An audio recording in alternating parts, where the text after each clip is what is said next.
बिगड़ते 7वां दिन जैसे पहुंचती हैं और भी बिगड़ जाती है, भयंकर रूप से बीमार हो जाती हैं,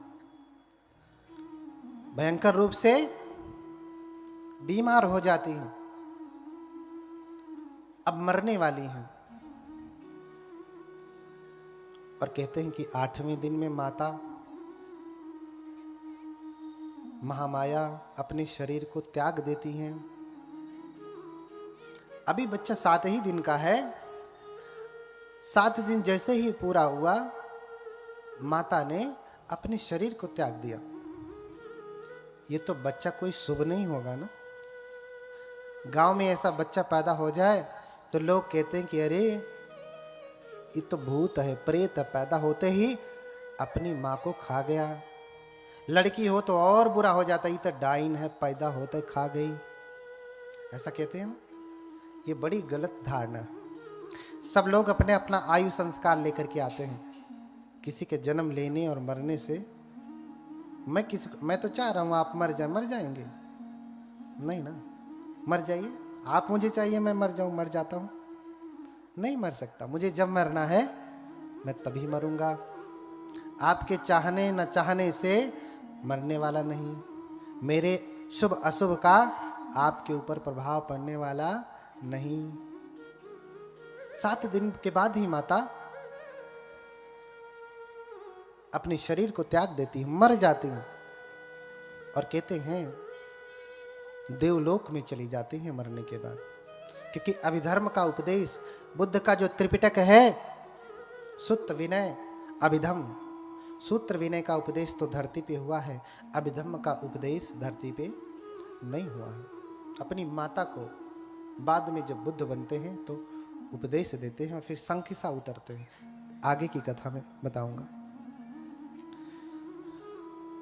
देवलोक चली जाती हैं। अब ये प्रश्न होगा, सुतस्य किम कारणम यदि सर्वज्ञ मातारम चरमे 7वें दिवसे माता जहति जीवितम। इसका कारण क्या है कि 7 ही दिन के बाद माता मर जाती है? बताइए। अगर बच्चा बुरा नहीं है तो माँ क्यों मर गई भाई? अगर बच्चा पुण्यवान है तो माँ को जीना चाहिए, लेकिन माँ जीती नहीं। चरमे 7वें दिवसे माता जहति जीवितम। 7वें दिन माता मर जाती है, शरीर छोड़ देती हैं। कारण क्या है? क्यों? क्योंकि जिस गर्भ में बोधिसत्व निवास करते हैं वो गर्भ चैत्य की भांति पावन होता है। अब वो दूसरे किसी के रहने के अयोग्य हो जाता है। अगर माँ जीवित रही तो फिर से कोई ना कोई उस गर्भ में आएगा और माता की कुक्षी जो है, गर्भ जो है, वो फिर उतना पावन नहीं रह जाएगा। इसीलिए मात्र 7 दिन में ही माता महामाया शरीर छोड़ करके चली जाती हैं। वर्णन मिलता है जितने भी बुद्ध होते हैं सबकी माताएं ऐसे ही होते हैं, 7वें दिन में शरीर छोड़ देती हैं। 7वें दिन के बाद वो नहीं रहती है। तो अपनी जिम्मेदारी अपनी बहन को, प्रजापति गौतमी को दे करके गई।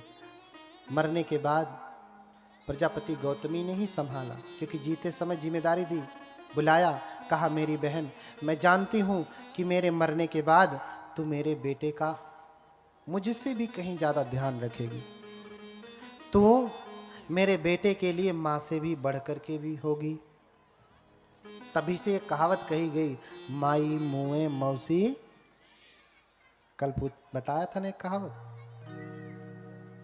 कल एक कहावत बताया था ना, आज दूसरी बता रहा हूं, माई मुए मौसी जिए। कल बताऊंगा कि पतली गली से हाँ निकल जा, है ना। तो मौसी को जिम्मेदारी देके गई। अब ये घटना असीत ऋषि को पता चलती है। असीत ऋषि जो शाक्यों के कुल ऋषि हैं, असित काल देवल नाम है उनका, महारिद्धिवान है, रिद्धि सिद्धि संपन्न है। और देखते हैं कि देवलोक में कोलाहल हो रहा है, ऋषि क्या देखते हैं? देवलोक में कोलाहल हो रहा है। कौन से देवलोक में? चूंकि साक्यों के ऋषि परम सामर्थ्यवान हैं, रिद्धि बल से देख रहे हैं कि देवलोक में इतना बैंड बाजा क्यों बज रहा है, लोग नाच क्यों रहे हैं, नाच भी कैसे रहे हैं। अच्छा, आपने कभी किसी को देखा है कि साइट निकाल के ऐसे ऐसे ऐसे घुमा घुमा के नाचता है? देखा है? कहां से सीखा?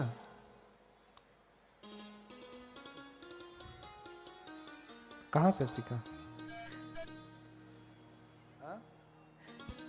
चेलुखे पादयो चापी पवतिंता पमोदिता किलीसा देव संघाते तावतिन सालये तदा।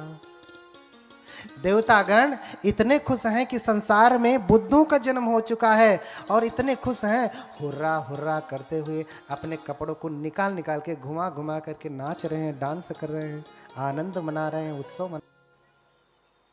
हाँ, कैसे गड़बड़ हो जाता भैया? तो हाँ, हाँ?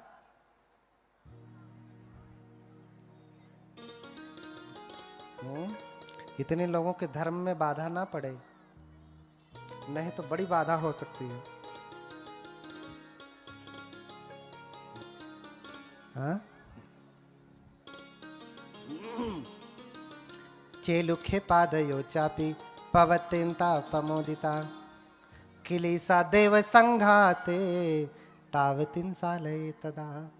तो तावतिन से देवलोक के प्राणी अपने कपड़ों को उछाल उछाल करके नाच रहे हैं, खुशी मना रहे हैं। असित ऋषि जब देखते हैं कि तुम लोग क्यों नाच रहे हो, क्यों उत्सव मना रहे हो, कह रहे अरे आपको नहीं पता?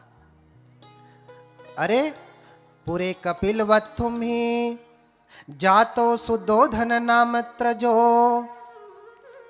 निसज्ज सब बोधे ही आयंग बुद्धो भविष्यति।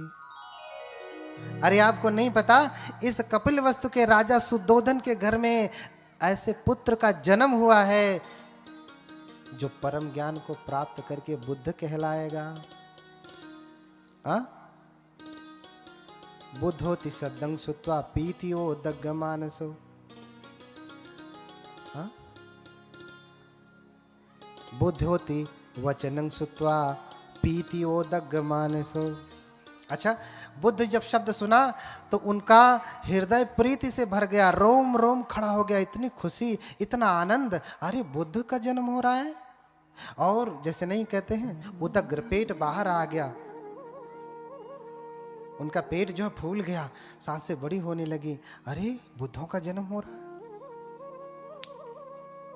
हाँ, सक भावेन संठा तुम नेव सखी गुणा करो। हाँ? बुद्धोति वचनम सुत्वा पीति ओदग मानसो सक भावेन संठा तुम नेव सखी गुणा करो। हाँ? जब वो बुद्ध वचन सुना कि बुद्ध जन्म लेने वाले हैं, तो वो तो तपस्वी हैं, स्थित प्रज्ञ हैं, विचलित होने वाले नहीं है, न सुख से, न दुख से, न भय से, न निंदा से, न प्रशंसा से। लेकिन ये शब्द सुन करके विचलित हो गए।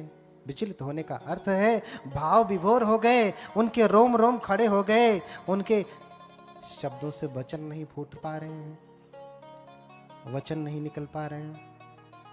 क्यों?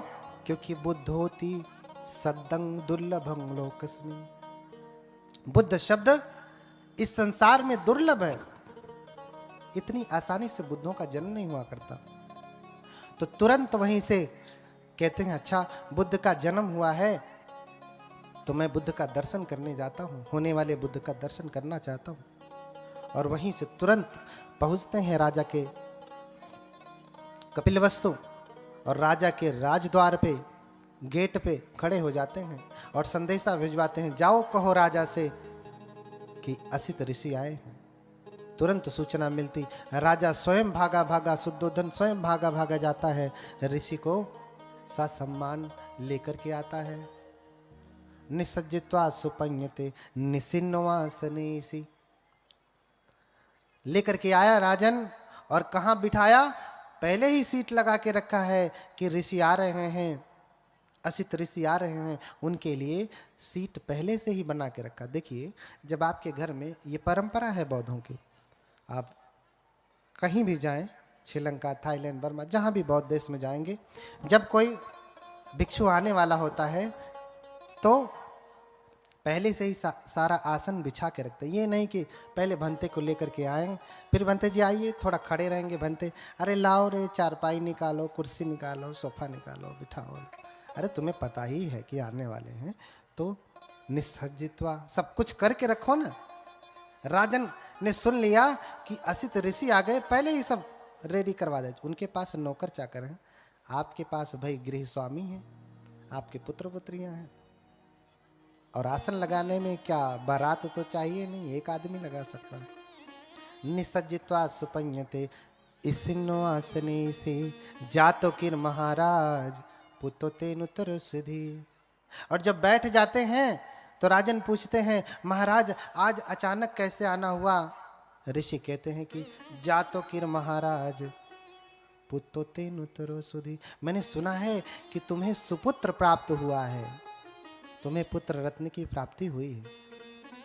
हाँ, तुम्हें पुत्र रत्न की प्राप्ति हुई है। दत्तुचिच्छा महामिन्ति आह राजा अलंकितं आना पेत्वा कुमारं तं वंदा पे तुंग पागमी। राजन, मैंने सुना है कि तुम्हें पुत्र हुआ है, लड़का हुआ है, उसे देखना चाहता हूँ। राजा बहुत प्रसन्न हुए कि मेरे पुत्र को आशीर्वाद देने के लिए स्वयं तपस्वी असित ऋषि आए हैं, जो कभी नहीं आते। सिर्फ मेरे पुत्र को आशीर्वाद देने के लिए आए हैं, इसका मतलब मेरा पुत्र कोई विभूति है, कोई दिव्य बालक है। बड़े प्रसन्न होते हैं। महाराज आप बैठे, मैं तुरंत लेकर के आता हूँ, मैं तुरंत लेकर के आता हूँ। जाकर के देखते हैं तो बेटा सोया है पालने में। क्या देखा? जाके देखा तो बेटा पालने में सोया है। वापस आता है और असित ऋषि से कहता कि महाराज, देखो साधु संतों को, ऋषियों को भी महाराज कहते हैं, हाँ, स्वामी कहते हैं। अगर आप श्रीलंका में जाएंगे ना तो भिक्षुओं को स्वामिन वहन से कहते हैं, अर्थात सिंगल में कहते हैं। हिंदी में कहेंगे तो महाराज, महाराज कहते हैं। असली स्वामी तो वही है, असली महाराज तो, हाँ, चाह मिटी चिंता मिटी अरु मनवा बेपरवाह। सुनो माताएं, बोलिए भगवान बुद्ध की। महाराज कौन? राजा कौन? चाह मिटी चिंता मिटी मनवा बेपरवाह। और जिसको कुछ नहीं चाहिए वाही शहंशाह। जिसको कुछ नहीं चाहिए वही शहंशाह। शहंशाह कौन है? राजा कौन है? जिसकी चाह मिट गई तो उसकी सारी चिंता मिट गई। हाँ, आपको चाह है कि अरे हमार नना दवाई वाली हैं, आवत हुई हैं, चिंता तो चिंता है। हमारी मम्मी आ रही हैं, आने वाली होंगी तो चिंता है। हाँ, तो चिंता है तो आप शहंशाह कहाँ हैं? राजा कहाँ है? राजा कर तो स्वामी, मुझे क्या चिंता है? हाँ, तो चाह मिटी चिंता मिटी मनवा बेपरवाह। जिसको कछु नहीं चाहिए वही शहंशाह। तो भिक्षुओं को भी शहंशाह कहते हैं, महाराज कहते हैं। उर्दू में कहेंगे तो शहंशाह कहेंगे। हाँ, महाराज अभी वो सो रहा है।